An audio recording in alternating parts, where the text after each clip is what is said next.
Un estado de shock no es algo que se produce únicamente cuando nos pasa algo malo, sino también cuando perdemos nuestra narrativa o nuestra historia, cuando nos desorientamos. Lo que nos mantiene orientados, alerta y a salvo del shock es nuestra historia. Una época de crisis como la que estamos viviendo es ideal para pensar en la historia, en la continuidad, en las raíces. Es un buen momento para situarnos en la historia de la lucha humana.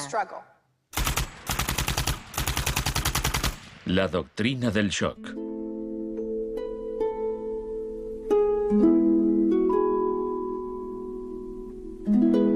Todo empezó el 1 de junio de 1951, cuando representantes de agencias de inteligencia occidentales se reunieron en secreto con profesores universitarios en el Hotel Ritz-Carlton de Montreal. Como resultado de esta reunión, el ejército financió una investigación sobre el aislamiento sensorial en la Universidad de McGill. El aislamiento sensorial es una forma de producir una monotonía extrema. Provoca una reducción de la capacidad crítica, nubla la mente y el sujeto se queja de que ni siquiera puede fantasear. Y cuando un estudiante universitario no es capaz de fantasear, mal asunto. Mientras experimentábamos, empecé a creer que quizá algo que causara incomodidad o incluso dolor sería más tolerable que las condiciones de aislamiento que estudiábamos. Hebb decidió dejar de trabajar en la investigación. No tenía idea, cuando lo propuse, del arma tan terrible, tan potencialmente terrible que podía llegar a ser. Este es nuestro momento, nuestra oportunidad. Pero los experimentos continuaron bajo las órdenes del ambicioso jefe de psiquiatría, el Dr. Ewen Cameron.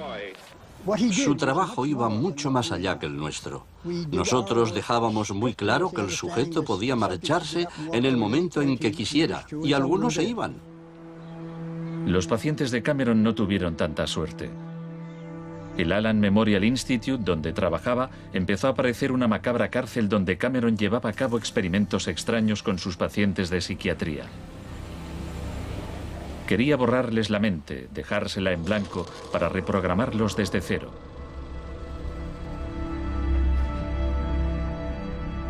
Janine Huart, una joven madre de 4 hijos, padecía una depresión posparto.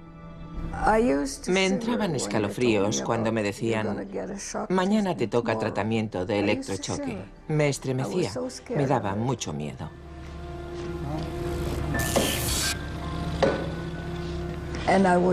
Despertaba en otra habitación, totalmente confundida y triste. Y me quedaba muy afligida después. Iba por ahí caminando como una zombie.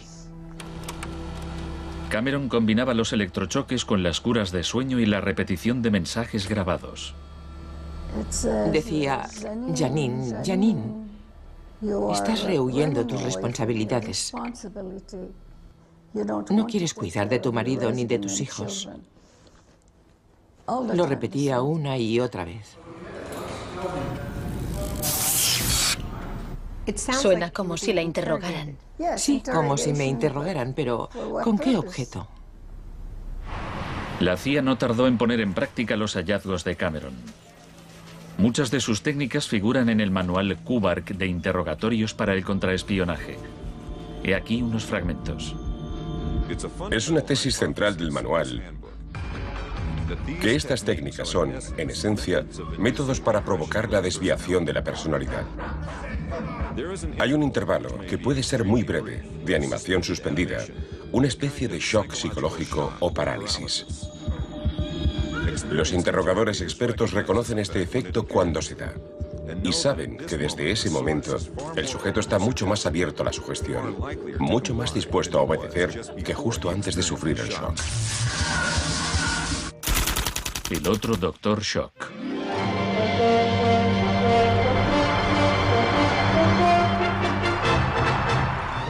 En la misma época en que Ewen Cameron realizaba sus experimentos en Montreal, un partidario de otro tipo de shock trabajaba no muy lejos de allí.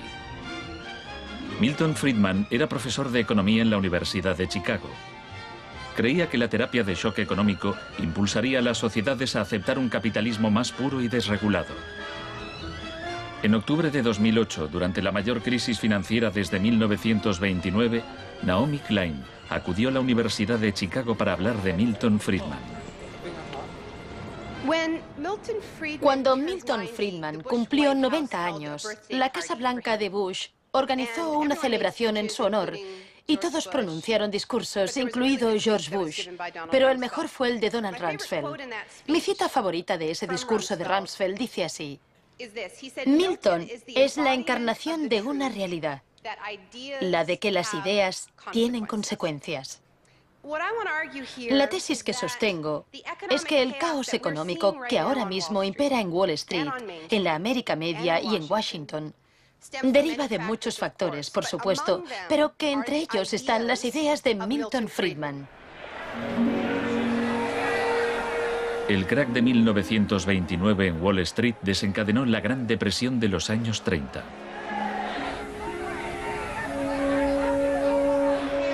En la base de las tesis de Friedman estaba su oposición a la política del New Deal anunciada por el presidente Franklin Roosevelt en su discurso de investidura. Nuestra prioridad es conseguir que la gente tenga trabajo. No es un problema insoluble si lo abordamos de forma inteligente y con valentía. Quiero expresar mi firme creencia de que no debemos temer a nada, excepto al miedo en sí. Influido por el economista John Maynard Keynes, Roosevelt puso en marcha un programa de empleo público para que la gente volviera a trabajar. Hoy la depresión no es más que un vago recuerdo. Millones de hombres y mujeres han encontrado trabajo y por consiguiente seguridad y esperanza. No fue tan sencillo. La depresión duró hasta la Segunda Guerra Mundial, pero después el Plan Marshall generalizó el modelo regulador e intervencionista de Keynes en Europa.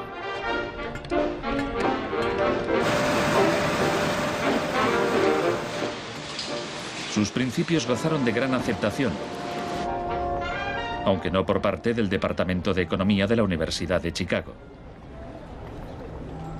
Milton Friedman, desde esta universidad, libró una guerra contra el New Deal. Friedman era miembro de un grupo llamado Sociedad Mont Pelerin, dirigida por el economista Friedrich von Hayek. Creían que si el gobierno dejaba de prestar servicios y de regular los mercados, los problemas de la economía se resolverían solos. En los 50 los consideraban bichos raros, pero en los últimos 30 años sus ideas se han convertido en la doctrina económica dominante. La tesis de la doctrina del shock es que nos han contado un cuento sobre cómo estas medidas radicales han triunfado en el mundo, que no se han propagado de la mano de la libertad y la democracia, sino que han requerido shocks, crisis y estados de emergencia. Milton Friedman entendía la utilidad de las crisis. Solo una crisis, real o percibida, produce auténticos cambios. Cuando esa crisis sobreviene, las medidas que se toman dependen de las ideas que flotan en el ambiente. Primera puesta a prueba, Chile. Fue en Chile donde los seguidores de Friedman aprendieron a explotar un shock o crisis a gran escala. Por lo general, los voceros del neoliberalismo, los publicistas oficiales, ni siquiera mencionan a Chile. Empiezan a contar la historia a partir de Thatcher y Reagan, porque eso queda mucho mejor. En los años 50 y 60, las medidas progresistas de desarrollo en Chile eran un modelo para la zona. El gobierno invertía en salud, educación e industria. Las empresas estadounidenses temían por sus inversiones. Como respuesta, el Departamento de Estado comenzó a becar a estudiantes de Chile y el resto de Sudamérica para que estudiaran economía de libre mercado con Milton Friedman. La Universidad de Chicago tenía un convenio con la Universidad Católica de Chile que permitía a muchos chilenos venir a Chicago, donde les impartíamos formación y se doctoraban. Los estudiantes regresaban a Chile a dar clases. El Departamento de Economía de la Universidad Católica en Santiago se convirtió en una mini escuela de Chicago. Arnold Harberger, el economista que dirigía el programa, se describía como misionero totalmente entregado. En 1970, la Unidad Popular de Salvador Allende ganó las elecciones con un programa que proponía nacionalizar grandes sectores de la economía. La compañía de teléfonos pertenecía en su mayor parte a la empresa estadounidense ITT, que encabezó los intentos de evitar que Allende fuera presidente. Contaba con el apoyo de Richard Nixon en la Casa Blanca. Yo no estuve allí, pero puedo decirle lo que sabemos con certeza en la actualidad. Él encargó a la CIA que impidiera que Allende asumiese la presidencia e intentaron convencerme de que instigara al ejército chileno cuando Allende resultó elegido. A pesar de las maniobras de la CIA, Allende juró el cargo de presidente.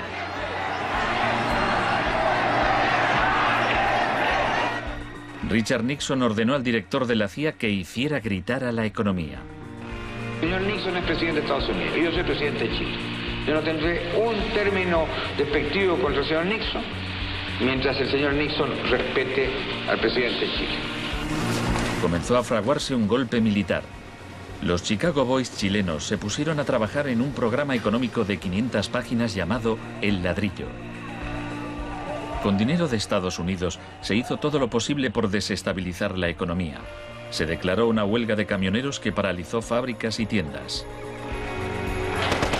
Hubo un golpe de Estado fallido el 29 de junio de 1973. Después, el 11 de septiembre, bajo el mando del general Pinochet, el ejército asaltó el Palacio Presidencial. El shock de la guerra. Chile había disfrutado durante 41 años ininterrumpidos de un régimen democrático que estaba siendo derrocado por medio de la violencia. Para Pinochet y sus partidarios el golpe era una guerra, y desde luego estaba concebido para parecerlo. Fue el precursor chileno de la doctrina militar de shock y pavor.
Fuerzas Armadas y de Orden, solo bajo la inspiración patriótica de sacar al país del caos que en forma aguda lo estaba precipitando el gobierno marxista de Salvador Allende. Los Chicago Boys entregaron a Pinochet el ladrillo, su plan económico.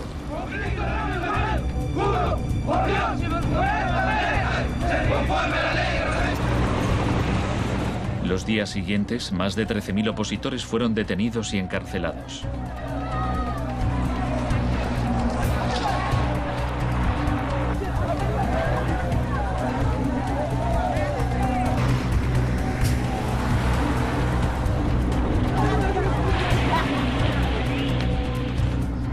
Recluyeron a miles de presos en el Estadio Nacional y a muchos los torturaron. El mundo fijó su mirada en Chile. ¿Cuántas personas?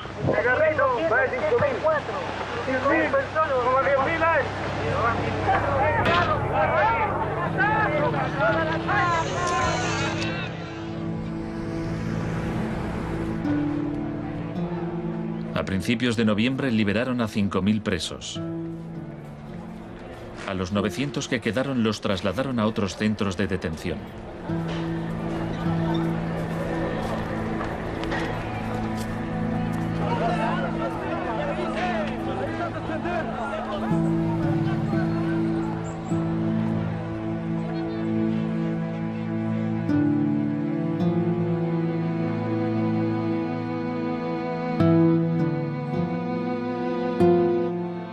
Menos de un mes después, la FIFA dejó a Chile jugar una eliminatoria para el Mundial de Fútbol en ese mismo estadio.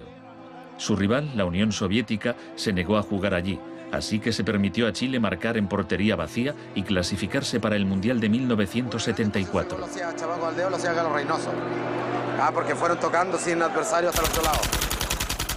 El shock económico. Aprovechando el estado de shock de la población, Pinochet impuso las medidas recomendadas por los Chicago Boys, suprimió el control de precios, privatizó empresas estatales, eliminó aranceles de importación y redujo el gasto público. Más tarde, Friedman reconoció abiertamente la importancia del experimento chileno. Se trataba del primer caso en que un avance hacia el comunismo daba paso a un avance hacia el libre mercado. No dio resultado. Al cabo de un año había una inflación del 375% anual, la más alta del mundo. Así que en marzo de 1975, Arnold Harberger y Milton Friedman volaron a Santiago. Empleó una expresión que nunca se había utilizado en el contexto de una crisis económica mundial. Exigió un tratamiento de shock. Dijo que él era como un médico que iba a ayudar a un país asolado por una epidemia y simplemente recetaba el remedio. Friedman escribió que el general Pinochet se mostraba receptivo a la idea de un tratamiento de shock, aunque era evidente que le preocupaba el paro temporal que podía causar.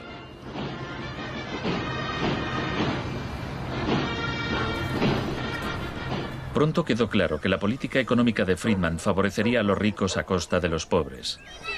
Se calculaba que una familia que intentara subsistir con el salario mínimo tendría que gastar el 74% de sus ingresos en pan. Viajar en autobús o beber leche se había convertido en un lujo. Pinochet acabó con la distribución gratuita de leche en las escuelas, disposición similar a la polémica medida que había tomado la joven ministra de Educación británica que más tarde sería su amiga. ¿Me siento aquí? Gracias. Muchas gracias. Para poder imponer estas políticas económicas, había que sembrar el miedo hacia un enemigo. Tampoco creo que se haya triunfado totalmente sobre el marxismo. El marxismo es como un fantasma. Cuesta mucho tomarlo. Mejor dicho, no se puede tomar.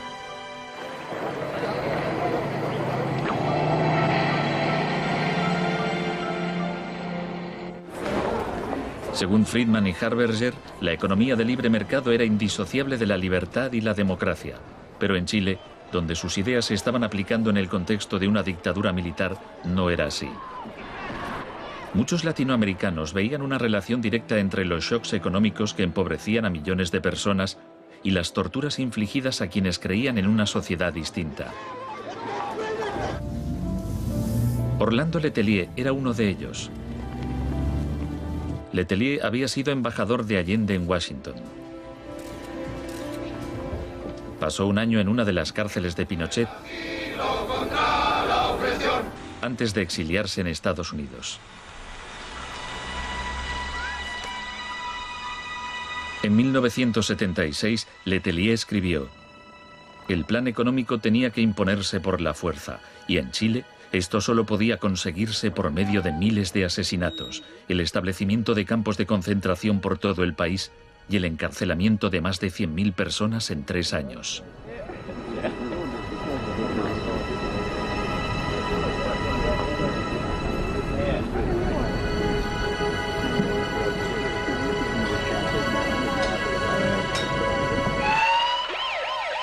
Antes de que pasara un mes, Letelier murió en un atentado con coche bomba.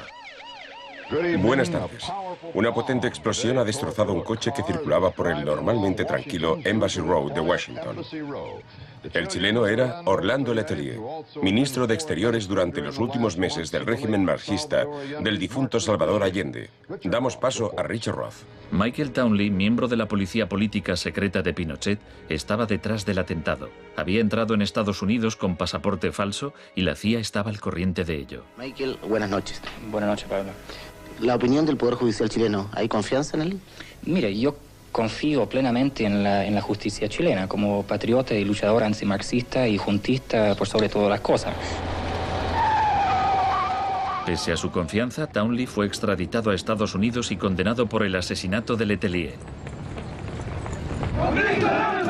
Pinochet gobernó Chile como dictador durante 17 años, pero en una entrevista en que se sinceraba, Harberger seguía negándolo. Un gobierno represivo no puede durar mucho tiempo en el marco de un sistema de auténtica libertad económica. El año del asesinato de Orlando Letelier se le concedió a Friedman el Premio Nobel de Economía. Saben, tienen una idea totalmente deformada de lo que pasó. Les explicaré un par de cosas. En primer lugar, universidades chilenas me ofrecieron 2 títulos honoríficos antes de que yo viajara allí. Rehusé aceptarlos porque dichas universidades se financiaban en parte con fondos públicos y yo no quería dar en ningún caso la impresión de que apoyaba el régimen político de Chile. No soy representante de Chile, no soy asesor de Chile, ni tengo responsabilidades para con el gobierno de Chile.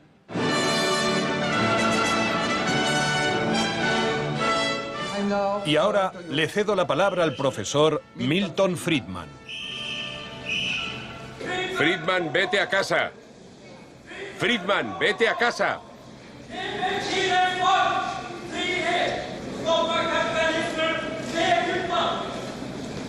Lamento este incidente. Podría haber sido peor.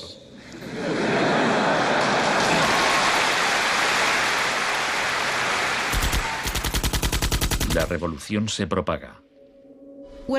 El propósito de la doctrina del shock es contar una historia alternativa de cómo esa oleada salvaje de capitalismo puro e incontrolado que estamos viviendo llegó a dominar el mundo.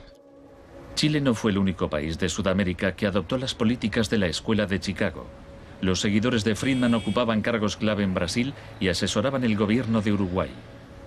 Entonces, el 24 de marzo de 1976, un golpe militar derrocó al gobierno de Isabel Perón en Argentina. Una junta de 3 generales tomó el poder bajo el mando del general Videla. Los Chicago Boys accedieron a puestos económicos relevantes en el gobierno militar. Aprovecharon la oportunidad para introducir importantes reformas económicas y sociales.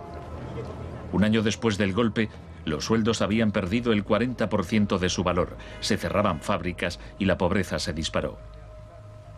Como en Chile, hubo que aterrorizar al pueblo para que aceptara estas medidas económicas. Videla aprendió de la experiencia de Pinochet.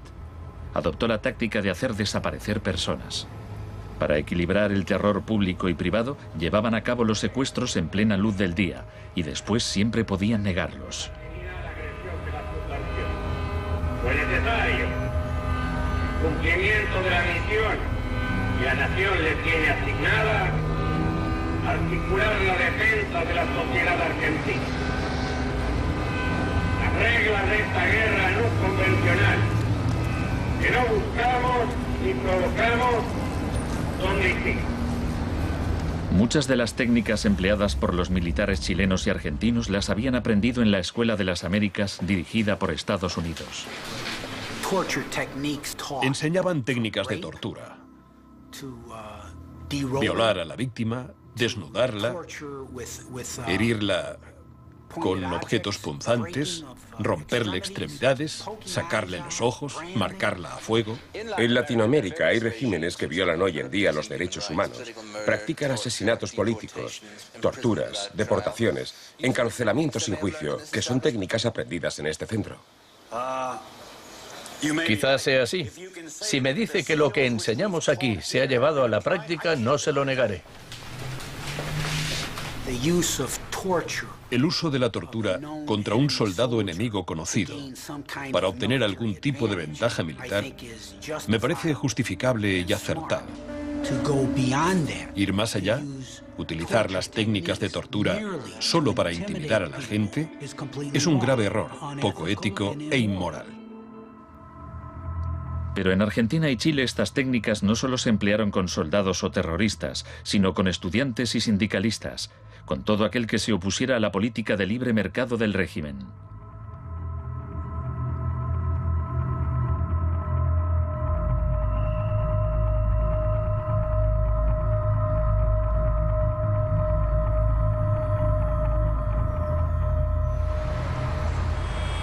En 1978, la Junta de Argentina fue anfitriona del Mundial de Fútbol. La final se jugó en un estadio que estaba aproximadamente a 1 kilómetro del mayor centro de detención del país, donde había miles de presos en cámaras de tortura. Decir que con los goles, con el grito de gol, se tapaba la voz de los secuestrados, los gritos de los secuestrados, era una realidad. Organización extraordinaria, miles y miles de banderas, miles y miles de gargantas enronquecidas, 25 millones de argentinos que tienen un solo color, el celeste y blanco. El fútbol ha hecho el milagro del país, de este maíz maravilloso que nos siguen atacando a aquellos que... Argentina llevó su régimen de terror un paso más lejos que Chile.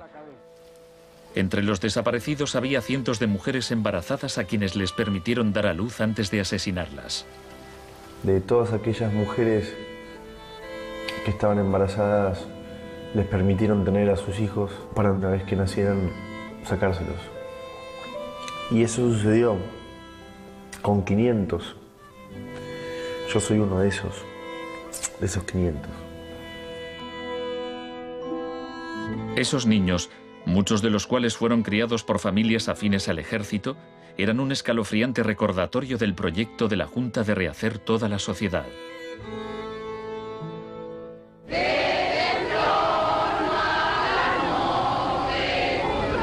Cuando la Junta aún detentaba el poder, un grupo de madres y abuelas de desaparecidos empezaron a protestar en la Plaza de Mayo.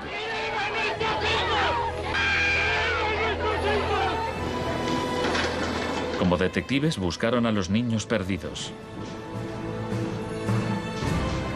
Tras la caída de la Junta, localizaron a algunos y los reunieron con sus familias. De vez en cuando encontraban restos. Por lo general, no encontraban nada. El general Videla fue declarado culpable de asesinato, secuestro y tortura. Señores jueces, nunca más. Se le condenó a cadena perpetua.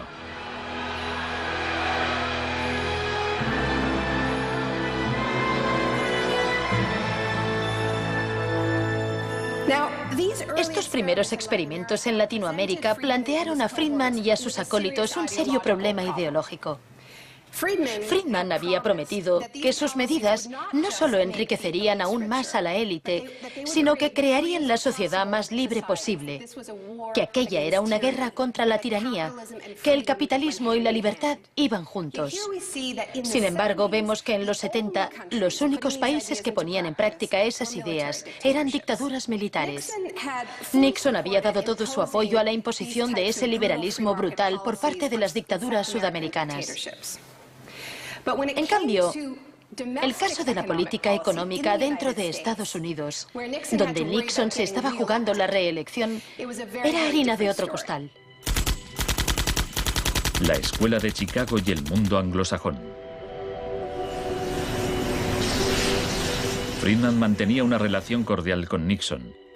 Varios de sus colegas y discípulos de la Escuela de Chicago obtuvieron cargos en el gobierno. Entre ellos Donald Rumsfeld. Con la ayuda de Dios. Enhorabuena. Gracias. En 1971, en plena depresión económica, Nixon dejó a un lado las ideas de Friedman e instauró una política de control de precios y salarios. Puso a Rumsfeld al cargo. Es en esencia una cuestión de oferta y demanda. Hace tiempo que me opongo al control de salarios y precios. Creo que implica la injerencia del gobierno en la libertad individual y me parece intolerable. La política keynesiana tuvo éxito y Nixon salió reelegido con una victoria aplastante. Fue un duro golpe para Friedman. Más tarde, en 1979, Margaret Thatcher fue elegida primera ministra en Gran Bretaña. Su gurú intelectual era el viejo mentor de Milton Friedman, Friedrich von Hayek. Poco más de un año después, Ronald Reagan ganó las elecciones presidenciales de Estados Unidos. Ahora, tanto Gran Bretaña como Estados Unidos estaban en manos de friedmanitas declarados. El programa con que Margaret Thatcher llegó al poder se basaba en 4 puntos: recortar el gasto público, bajar los impuestos, reducir el número de empresas estatales o paraestatales, desregular la industria e introducir una política monetaria moderada y estable para combatir la inflación. Durante sus primeros 3 años en el poder, el paro se duplicó en ciertos sectores, lo que provocó oleadas de huelgas. El índice de popularidad de Thatcher cayó hasta el 25%. Estallaron disturbios en las principales ciudades británicas. Hasta los admiradores de Thatcher albergaban ciertas dudas. Los resultados económicos de la administración Thatcher son desiguales.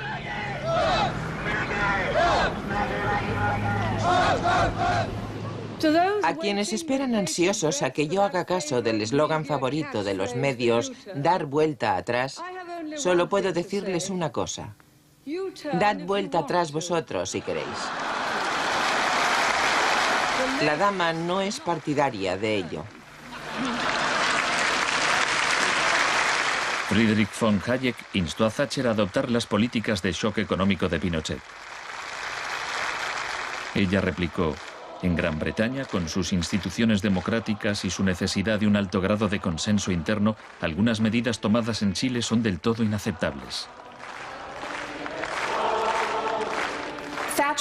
La enorme impopularidad de Thatcher demostraba una vez más que el fundamentalismo del libre mercado era demasiado impopular y perjudicaba directamente a demasiada gente como para sobrevivir en un sistema democrático que requería el consentimiento de los gobernados, a diferencia de una dictadura militar. Lo que sacó a Thatcher del abismo y salvó finalmente el proyecto fue una crisis, la crisis suprema, de hecho, una guerra. Estamos aquí porque, por primera vez en muchos años, un territorio de soberanía británica ha sido invadido por un país extranjero. El gobierno ha decidido que un importante destacamento zarpe en cuanto se hayan ultimado todos los preparativos. El acorazado Invincible irá en cabeza. La mayoría de los británicos ni siquiera había oído hablar de las Malvinas, pero cuando Argentina invadió el pequeño archipiélago a miles de kilómetros de distancia, en el Atlántico Sur, Thatcher aprovechó la ocasión para hacer honor al apodo Dama de Hierro. Caballeros, me dicen que la bandera blanca ondea sobre Stanley. La guerra terminó menos de 3 meses después. Cuando las tropas regresaron al Reino Unido, las celebraciones patrióticas inundaron el país. Thatcher ganó las elecciones de 1983 por amplia mayoría. Esto le permitiría aplicar una forma de terapia de shock económico como la impuesta en Chile.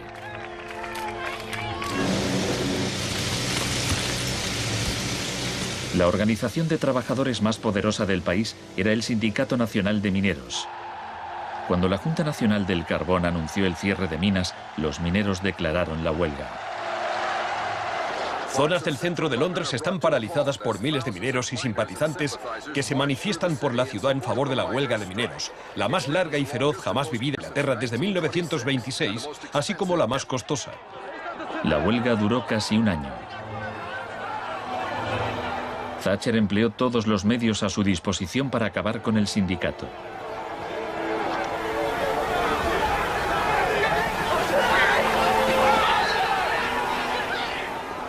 Al final, los mineros fueron derrotados. Thatcher aprovechó esta victoria para implantar la revolución de la Escuela de Chicago en su país. Una serie de anuncios vistosos promocionaba un programa de privatizaciones masivas. Thatcher vendió la industria del acero, el agua, la electricidad, el gas, el teléfono, aerolíneas, el petróleo. Privatizó las viviendas públicas, salieron a concurso los servicios municipales. En 1986 se desregularon los servicios financieros y la banca. Se le llamó el Big Bang. No hace falta que le recuerde a ninguno de los presentes que el Big Bang es solo el principio. En el Reino Unido, antes de Thatcher, un gerente general ganaba 10 veces más que el empleado medio. En 2007 ganaba más de 100 veces más.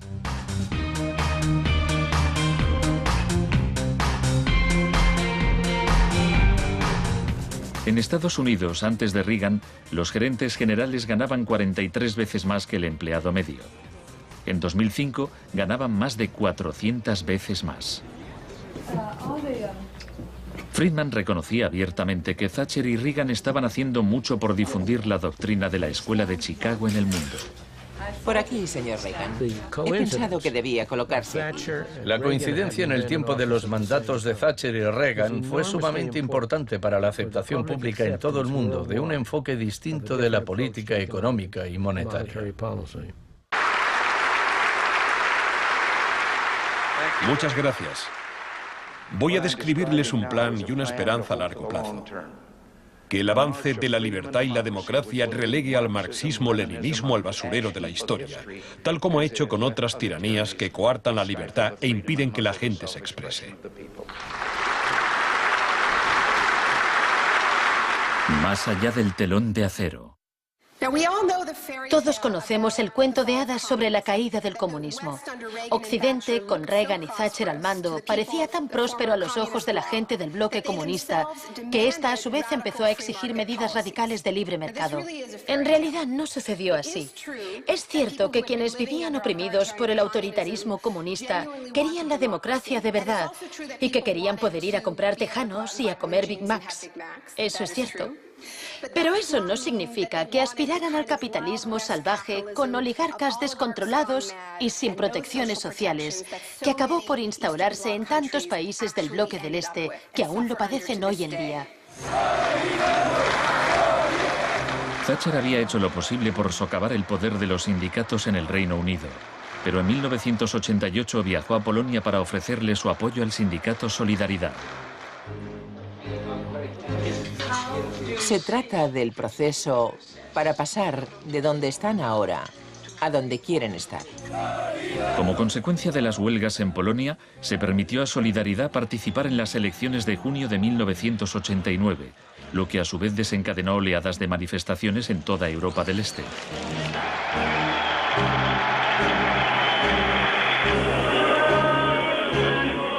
En épocas anteriores, la Unión Soviética había utilizado la fuerza para aplastar los movimientos democráticos. Pero ahora la URSS tenía un líder distinto, Mikhail Gorbachov, impulsor de la Glasnost y la Perestroika. Hablaba de una tercera vía, de una transición gradual hacia una socialdemocracia a la escandinava, algo a medio camino entre el capitalismo de libre mercado y el comunismo. Gorbachov cautivó al público y los políticos de Occidente. Es un líder audaz, decidido y valiente. Ante la mirada de Gorbachov, los viejos regímenes comunistas se desmoronaron uno a uno.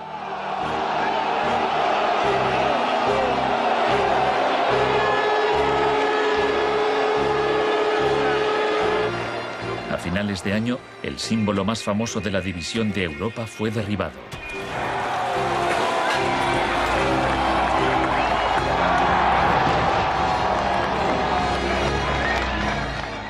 Para Friedman y los Chicago Boys, se abrieron las puertas de todo un mundo nuevo. En la Unión Soviética, Gorbachov quería reformar la economía rusa poco a poco. En 1991, Gorbachov asistió como invitado a la cumbre del G7 en Londres. Esperaba obtener apoyo financiero para sus reformas económicas graduales. Sin embargo, le dijeron que o aceptaba la terapia de shock radical o no le concederían ayudas. ¿Qué tal, señor presidente? ¿No está demasiado cerca? El mes siguiente se produjo un intento de golpe de Estado contra él. Miembros del sector duro del Partido Comunista pusieron a Gorbachov bajo arresto domiciliario en su casa de veraneo de Crimea. Los tanques rodearon la Casa Blanca, el Parlamento ruso.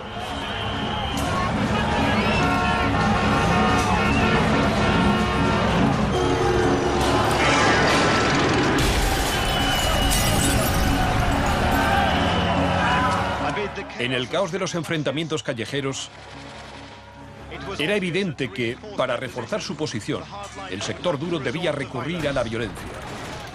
Estos choques entre el pueblo y las fuerzas del orden son algo nunca visto desde los tiempos lejanos de la Revolución Rusa. Hoy, cuando amanecía sobre un mar de escombros, empezaba a quedar claro que el golpe se estaba desmoronando. El edificio del Parlamento ruso estaba a salvo.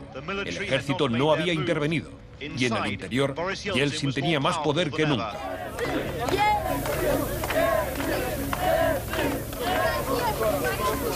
Fue un momento estelar para Yeltsin.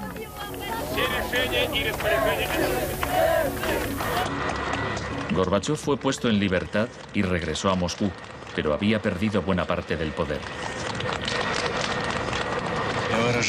Aplaudo los elevados principios del pueblo ruso y también los del presidente Boris Yeltsin.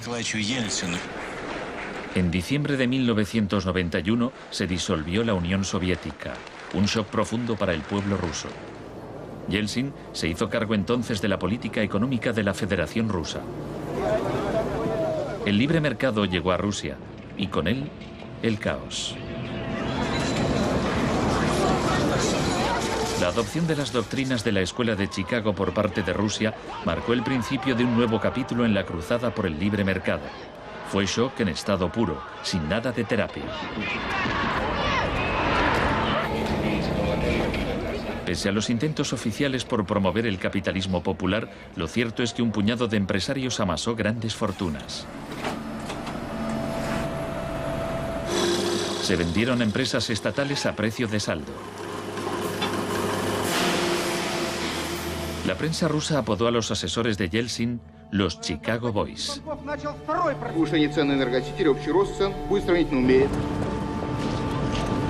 Gracias a la terapia de shock de Yeltsin, en 1992 los rusos consumían un 40% menos que en 1991. Un tercio de la población había caído en la pobreza y la gente tardaba meses en cobrar su sueldo. Según las predicciones de un experto, 140 millones de rusos pronto vivirán bajo el umbral de la pobreza. La corrupción era generalizada y el crimen organizado se disparó. Moscú se convirtió en el nuevo salvaje oeste.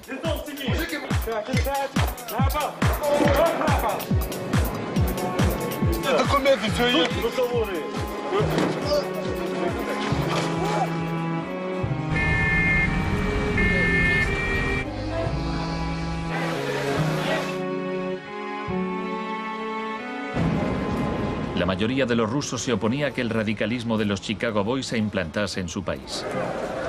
En marzo de 1993, el Parlamento tomó una decisión crucial. Votó a favor de retirarle a Yeltsin los poderes especiales que le había otorgado. Yeltsin instauró un régimen especial. El Tribunal Constitucional lo declaró ilegal.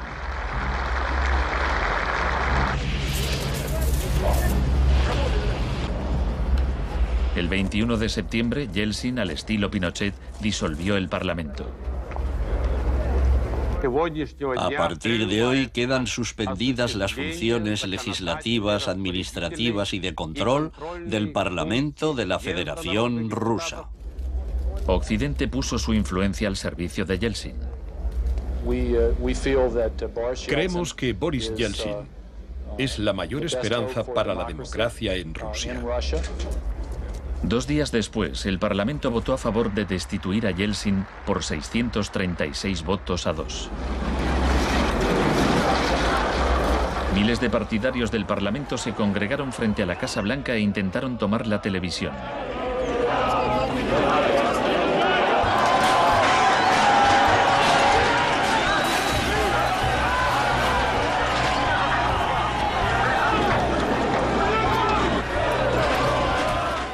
Parecía que los defensores del Parlamento iban ganando. Yeltsin voló de regreso a Moscú de su casa vacacional. Esa noche, 100 manifestantes murieron en los enfrentamientos con las fuerzas de Yeltsin.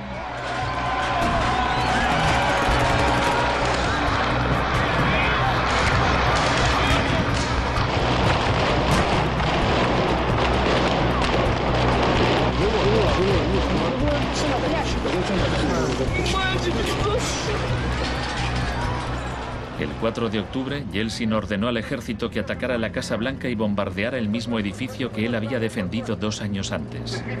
¿No lo entendéis? ¡Son asesinos!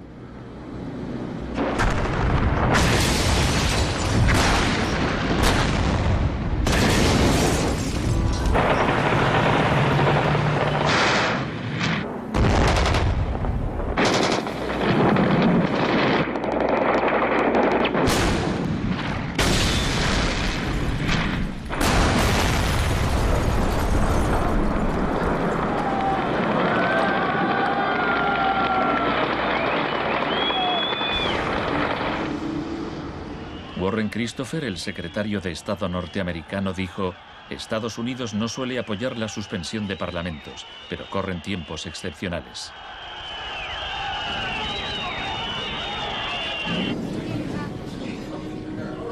Yeltsin había conseguido el poder absoluto. Asesorado por sus Chicago Boys, practicó un capitalismo de amigotes. Se pusieron a la venta más industrias estatales, y así nació una nueva clase de empresarios multimillonarios con influencia política, los oligarcas. En 1998, el 80% de las granjas rusas estaba en quiebra y 70.000 fábricas estatales habían cerrado. En 8 años, el número de pobres había aumentado en 72 millones, mientras Moscú pasaba a ser la ciudad del mundo con más multimillonarios.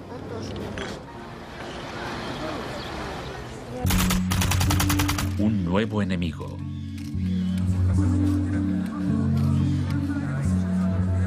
Buenas tardes, gracias por venir. Es un honor para mí anunciarles que voy a proponer a Donald Rumsfeld como secretario de Defensa. Estoy deseando servir de nuevo a mi país. Rumsfeld ya había sido secretario de Defensa en el gobierno de Gerald Ford. En ese entonces, el enemigo a temer era la Unión Soviética. No afirmo que nos estén invadiendo los rusos, sino sus tendencias. No digo que midan 3 metros, sino que medían 1,60 m, ahora 1,80 m y siguen creciendo. Ahora había un nuevo enemigo más cerca de casa. El 10 de septiembre de 2001, Rumsfeld expuso en un discurso sus planes para privatizar parte del ejército de Estados Unidos. Milton Friedman se habría sentido orgulloso. Decía: hoy hablaré de un adversario que representa una amenaza, una grave amenaza para la seguridad de Estados Unidos. Dicho adversario es uno de los últimos bastiones de la planificación central. Gobierna a golpe de planes quinquenales. Podría parecer que este adversario es la antigua Unión Soviética, pero ese enemigo ya no existe. Tenemos a este adversario mucho más cerca. Es la burocracia del Pentágono. Hoy le declaramos la guerra a la burocracia. Al día siguiente, el vuelo 77 de American Airlines se estrelló en el Pentágono y mató a 184 personas.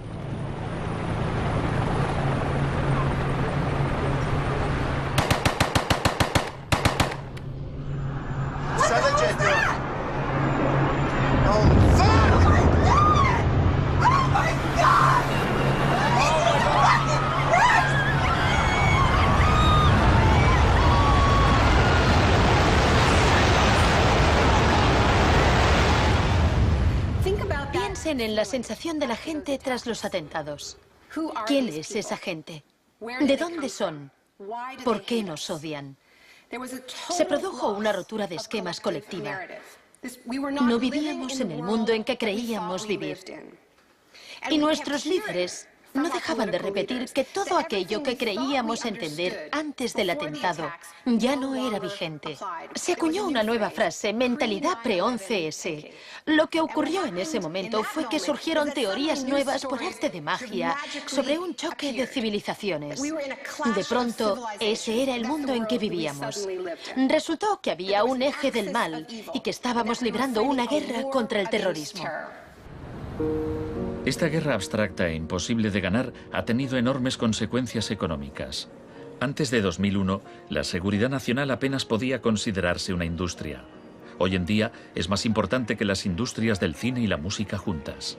Entre el 11 de septiembre de 2001 y el año 2006, el Departamento de Seguridad Nacional pagó $130.000 millones a contratistas privados.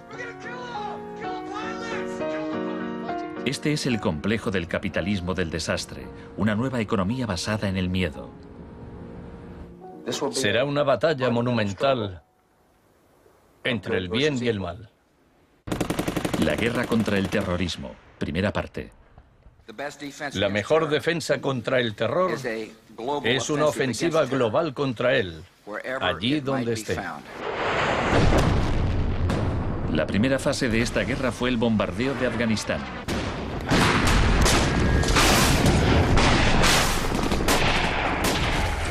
El gobierno talibán fue derrocado rápidamente. La posguerra resultó más complicada. Nuestra lucha contra el terrorismo empezó en Afganistán, pero no acaba allí. Buscamos sobre todo detenidos que nos sirvan para extraerles información.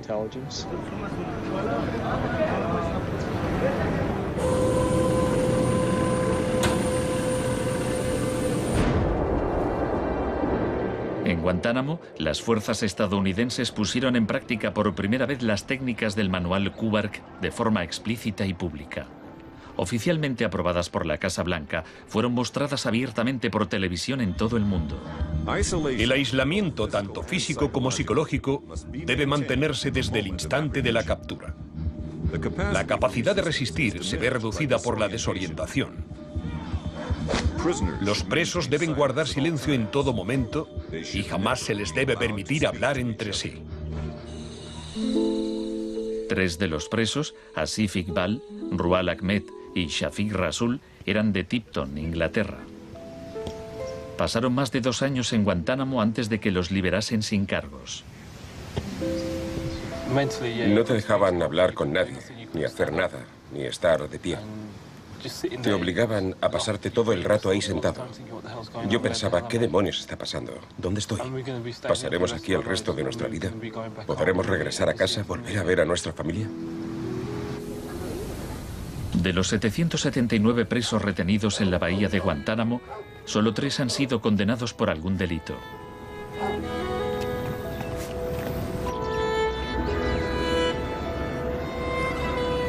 Lo único que sé a ciencia cierta es que son mala gente. Era un mensaje para todo el mundo, un mensaje muy claro. Esto es lo que te pasa si te interpones en nuestro camino. La guerra contra el terrorismo, segunda parte. La guerra contra el terrorismo no se libra contra un solo hombre o contra un solo país. Se alegaron muchas justificaciones para la invasión de Irak. Pero si Estados Unidos realmente hubiera querido invadir un país que presuntamente albergaba a líderes de Al-Qaeda, tenía armas nucleares y vendía tecnología nuclear a otros países, Pakistán habría sido la opción más obvia. Tenía contactos estrechos con los talibán y el poder estaba en manos de un dictador militar. En cambio, George Bush eligió como objetivo Irak, el país con la tercera mayor reserva de petróleo del mundo.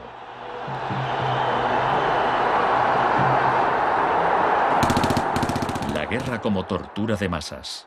Los planes de guerra del Departamento de Defensa no son como los de la Guerra del Golfo. Están más en la línea de la invasión de Panamá de 1989. Según ha podido saber la CBS, se iniciará en el llamado Día A con A de ataques aéreos, ataques tan devastadores que hará que los soldados de Saddam no puedan ni quieran oponer resistencia. La idea es que el bombardeo sea tan intenso que produzca, en palabras textuales, shock y pavor. Si el Pentágono se ciña a su plan de guerra actual, en un día de marzo, la aviación y la armada lanzarán entre 300 y 400 misiles de crucero contra objetivos en Irak, más que en los 40 días que duró la primera guerra del Golfo. Será un ataque de una magnitud nunca antes vista, nunca antes prevista. Harlan Ullman es uno de los artífices del concepto shock y pavor, que consiste en lanzar un gran número de bombas guiadas de precisión. Esto produce un efecto inmediato, como el de las bombas nucleares de Hiroshima. No es cuestión de días o de semanas, sino de minutos.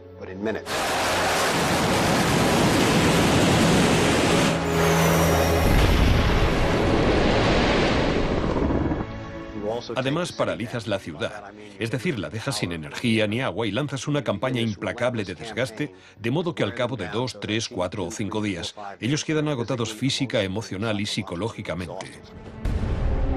Anoche una zona de 1 milla cuadrada del centro de Bagdad parecía el infierno en la tierra.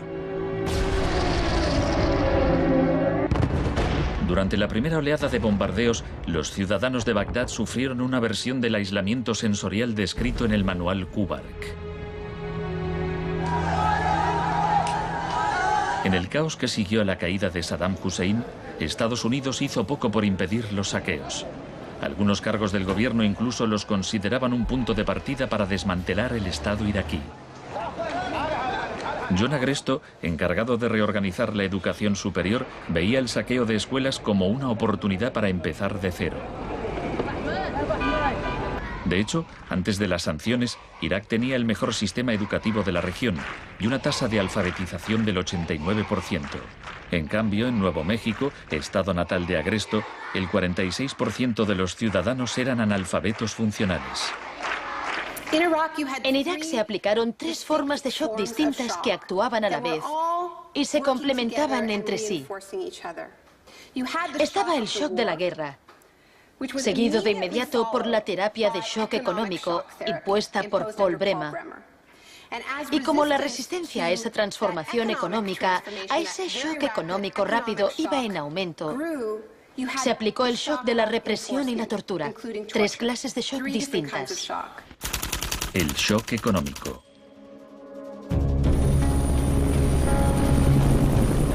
En mayo de 2003, Paul Bremer fue nombrado enviado presidencial de Estados Unidos a Irak. 2 semanas después de su llegada, declaró el país listo para los negocios. Creemos que la coalición cuenta con una autoridad lo bastante amplia para decidir el rumbo de la economía iraquí. Bremer sabía poco sobre Irak, pero mucho sobre el capitalismo del desastre. Había fundado la Crisis Consulting Practice en los inicios del boom de la seguridad nacional. Hoy es un día muy importante en Bagdad. Bremer dedicó los primeros 4 meses a aprobar medidas clásicas de la Escuela de Chicago. Rumsfeld aseguraba que Irak tenía unas de las leyes fiscales y de inversión más avanzadas y atractivas del mundo libre. Una de las primeras disposiciones de Bremer fue despedir a 500.000 empleados públicos. Se trataba en parte de un acto de desbaazificación, pero reducir el gobierno era también algo muy friedmanita. Se prometieron fondos para la reconstrucción. Nuestra inversión en el futuro de Afganistán e Irak es el mayor compromiso de estas características desde el Plan Marshall. En realidad, era justo lo contrario. Mientras que el fin del Plan Marshall era impulsar la industria europea, la ayuda a Irak se invirtió en empresas de Estados Unidos. Los pocos iraquíes que consiguieron empleo estaban al final de una serie de subcontratistas. Creative Associates se hizo con contratos por valor de $100 millones para esbozar el programa de estudios e imprimir libros de texto para el sistema educativo. La consultora en gestión y tecnología Bearing Point obtuvo contratos por valor de $240 millones para implantar un sistema de libre mercado en Irak. RTI, con sede en Carolina del Norte, logró contratos por $466 millones para asesorar sobre la instauración de la democracia en Irak. Y a Halliburton se le adjudicaron contratos de coste más incentivos por $20.000 millones. Parsons recibió $186 millones para construir 142 clínicas sanitarias. Solo se terminaron 6. El suministro básico de electricidad y agua apenas mejoró, pese a los miles de millones que se gastaron durante los primeros 4 años. Vamos a triunfar aquí y cuando lo consigamos habremos hecho algo importante, no solo para 25 millones de iraquíes, sino para favorecer los intereses occidentales en la región. Hasta los nuevos billetes iraquíes se imprimían en el extranjero. Les mostraré un ejemplo de estos billetes.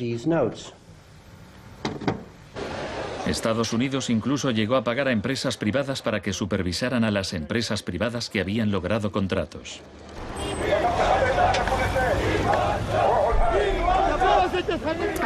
Estuve en Bagdad en 2004, cuando empezaban a cometerse atentados con frecuencia. De hecho, la noche en que llegué, una bomba estalló muy cerca del hotel. Pero lo que más me impactó entonces fue que, a pesar de la violencia y del caos, los iraquíes salieron a la calle a protestar al día siguiente. 19 muertos y 100 heridos en Nayaf. Lo que pedían en esa época era elecciones, tener voz y voto en el desarrollo de la era post-Saddam. En los primeros días de la ocupación, las protestas eran pacíficas, pero a medida que pasaba el tiempo, como las protestas no daban resultado, cada vez más iraquíes se unían a la resistencia armada.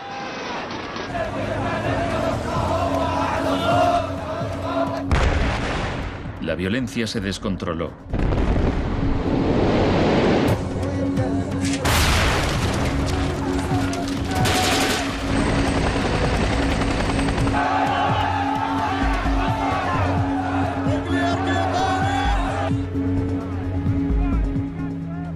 había ocurrido en Sudamérica 3 décadas antes, se dejaban cuerpos en la cuneta a modo de advertencia.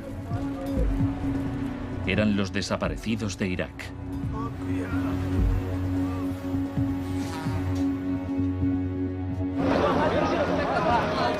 Se tomaron medidas extremadamente agresivas para aplastar a la oposición. El shock de la represión.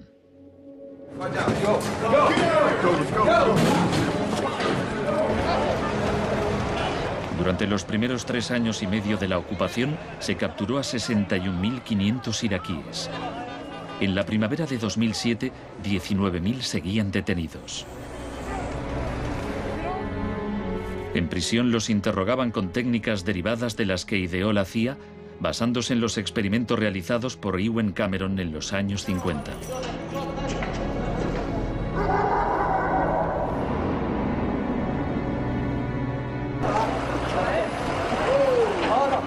Según la Cruz Roja, altos cargos del ejército estadounidense admitieron que entre el 70 y el 90% de las detenciones en Irak fueron errores.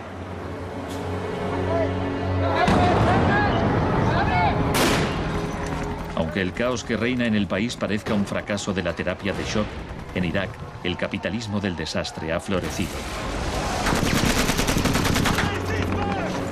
El desastre en sí era una buena oportunidad para hacer negocio.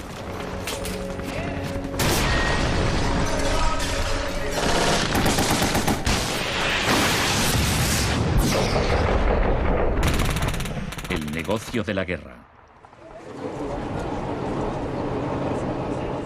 El gasto militar de Estados Unidos prácticamente se ha duplicado desde 2001. Se acerca a los 700.000 millones de dólares al año. Ya en 1961, el presidente Eisenhower, que no era precisamente de izquierdas, advirtió del peligro de un ejército demasiado poderoso. La conjunción de una estructura militar inmensa y de una gran industria de armamento es algo nuevo en la historia de Estados Unidos. Debemos precavernos contra una adquisición de influencia injustificada, deliberada o no, por parte del complejo industrial militar. No debemos permitir jamás que esa combinación suponga un riesgo para nuestras libertades o nuestros procesos democráticos. La guerra de Irak ha sido el conflicto más privatizado de la historia contemporánea. La zona verde de Bagdad es una versión extrema de lo que está pasando en todo el mundo. Se trata de una zona privada y segura, protegida del caos exterior.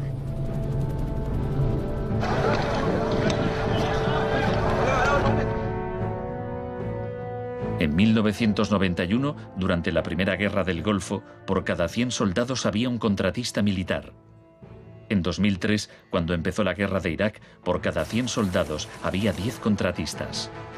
En 2006, por cada 100 soldados había 33 contratistas. Un año después, por cada 100 soldados había 70 contratistas. En julio de 2007 había más contratistas que soldados en Irak. Esto iba incluso más lejos de lo que Milton Friedman se había atrevido a soñar. Lo único que no privatizaría son las Fuerzas Armadas, los tribunales y algunas carreteras y autopistas. Una de las empresas contratadas más relevantes era Blackwater USA.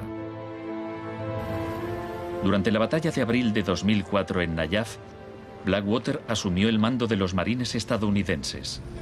Docenas de iraquíes murieron durante la operación.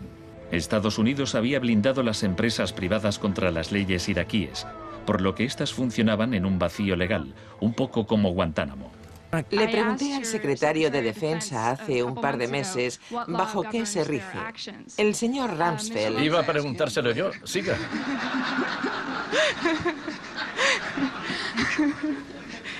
¡Socorro! Iba... Del mismo modo que la terapia de shock de Cameron dejaba a los pacientes confundidos y deshechos, los múltiples shocks infligidos a Irak redujeron al país a un estado de anarquía y violencia sectaria.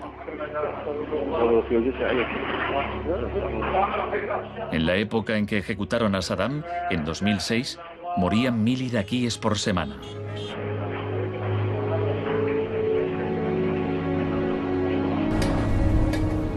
En abril de 2007, la Agencia de la ONU para los Refugiados calculaba que 4 millones de personas habían tenido que abandonar su hogar.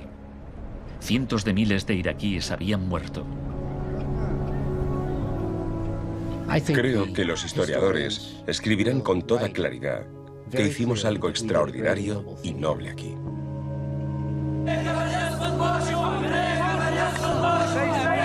Esta es una manifestación contra el terrorismo americano.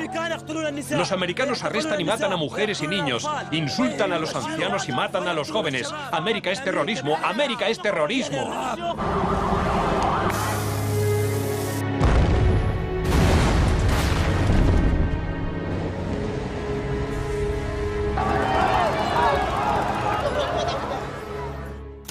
Un mundo de zonas verdes y rojas.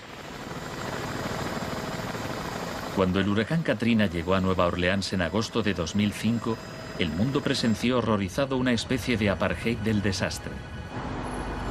Quienes tenían recursos se marcharon de la ciudad, mientras decenas de miles de desfavorecidos tuvieron que quedarse prácticamente sin ayuda del Estado. Fui a Nueva Orleans cuando la ciudad todavía estaba inundada y descubrí que lo que había visto en Irak se repetía, no en un periodo de posguerra, sino después de un terrible desastre natural. Milton Friedman murió en 2006. La última recomendación que hizo sobre política oficial aparece en un artículo que publicó en el Wall Street Journal 3 meses después del Katrina. Dice, la mayor parte de las escuelas de Nueva Orleans están en ruinas y también las casas de los alumnos. Los niños se han dispersado por todo el país. Es una tragedia y también una oportunidad para introducir reformas radicales en el sistema educativo. Proponía privatizar completamente los colegios de la ciudad. Era su canto del cisne.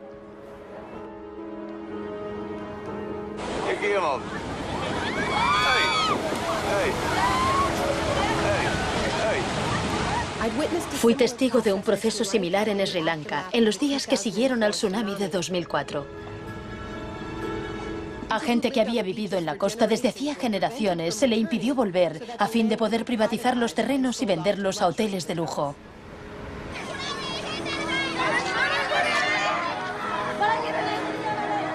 Justo a esto me refiero con la expresión doctrina del shock, al saqueo sistemático del sector público después de un desastre, cuando la gente está demasiado ocupada haciendo frente a la emergencia, a sus problemas diarios, para proteger sus intereses.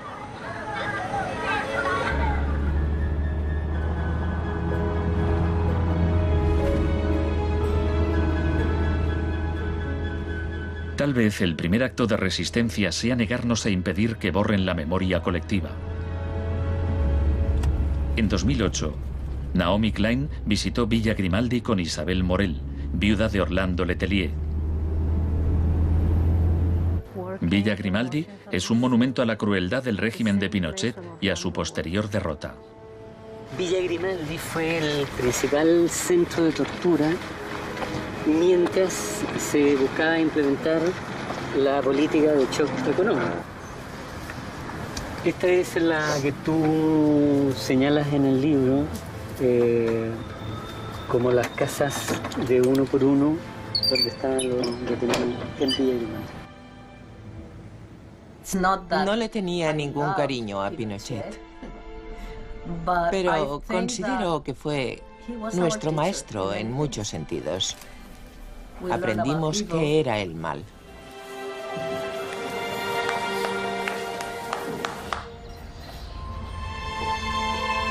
En 1988, Pinochet fue detenido cuando se encontraba en Londres. Su vieja aliada, Margaret Thatcher, permaneció a su lado. Sé lo mucho que le debemos.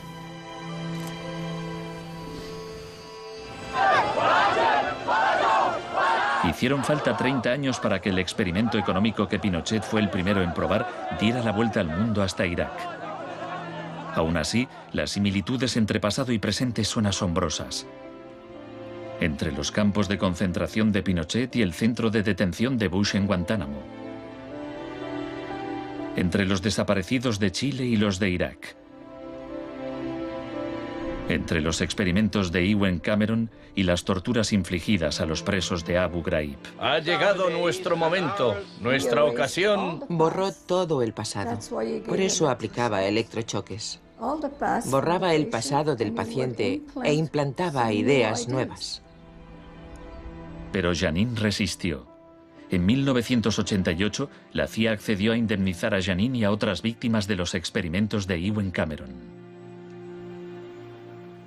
Janine, ¿estás orgullosa de que, aunque intentaron hundirte, tú has luchado con todas tus fuerzas y has vencido?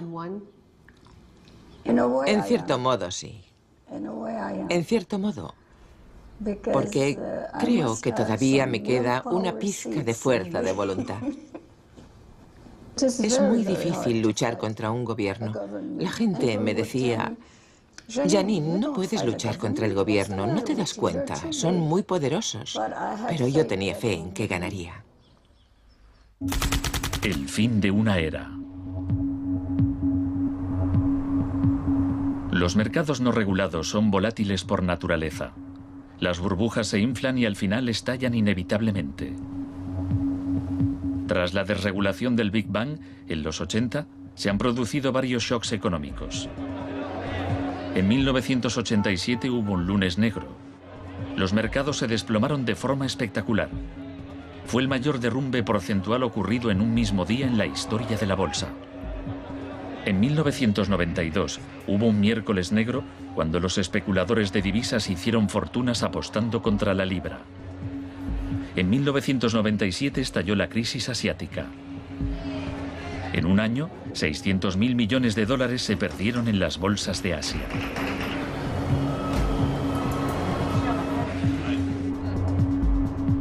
Y finalmente, en septiembre de 2008, los mercados financieros implosionaron. El mercado no está funcionando correctamente. Ha habido una pérdida generalizada de confianza.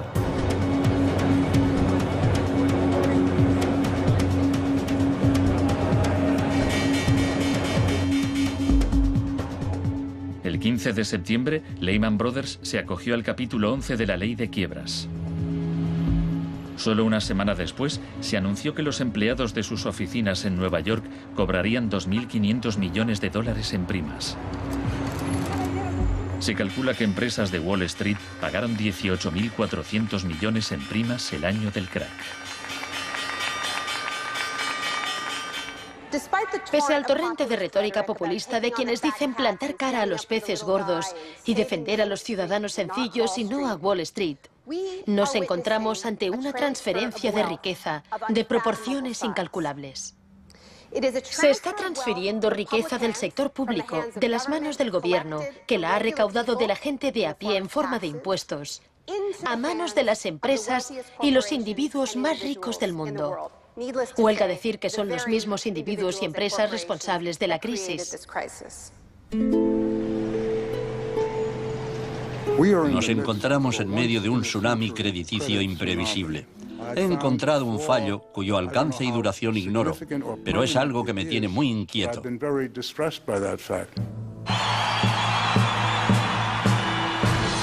En Estados Unidos, la crisis financiera propició la victoria de Obama. El país quería cambiar de rumbo. ¡Hola, Chicago! Esta crisis está claramente considerada por casi todo el mundo un resultado directo de esta ideología concreta de la desregularización y la privatización. La magnitud de la crisis abre una puerta a la esperanza. La doctrina del shock, como estrategia, solo funciona si no sabemos que existe. Lo que me parece más esperanzador de la crisis económica actual es que esta táctica se está desgastando, pues el factor sorpresa ha desaparecido. Los tenemos calados y ya no nos engañan. Nos estamos volviendo a prueba de shocks. La última vez que el mundo sufrió una crisis financiera tan grave como esta, la gente abrazó las medidas keynesianas del New Deal.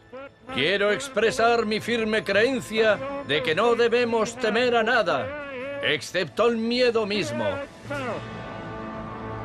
Más de 1 millón de personas se desplazó a Washington para asistir al discurso de investidura de Obama.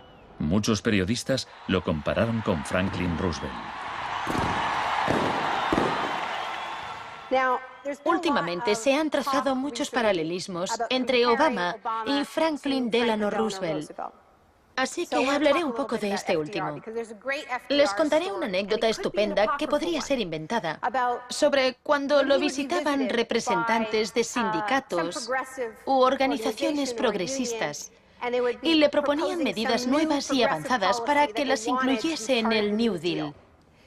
Él los escuchaba con atención y al final decía: ahora salid ahí fuera y obligadme a hacerlo. Y ellos así lo hacían. En 1937, año clave para el New Deal, ¿saben cuántas huelgas se declararon en Estados Unidos? 4.740 huelgas que duraban un promedio de 20 días. ¿Saben cuántas huelgas hubo en 2007? 2. 21.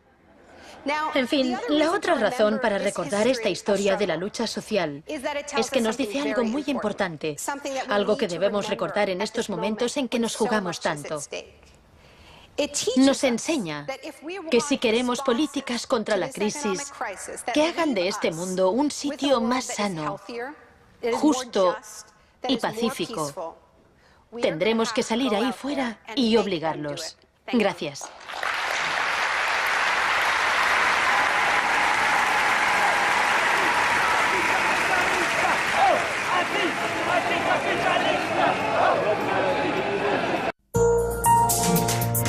Volvemos en 2 minutos.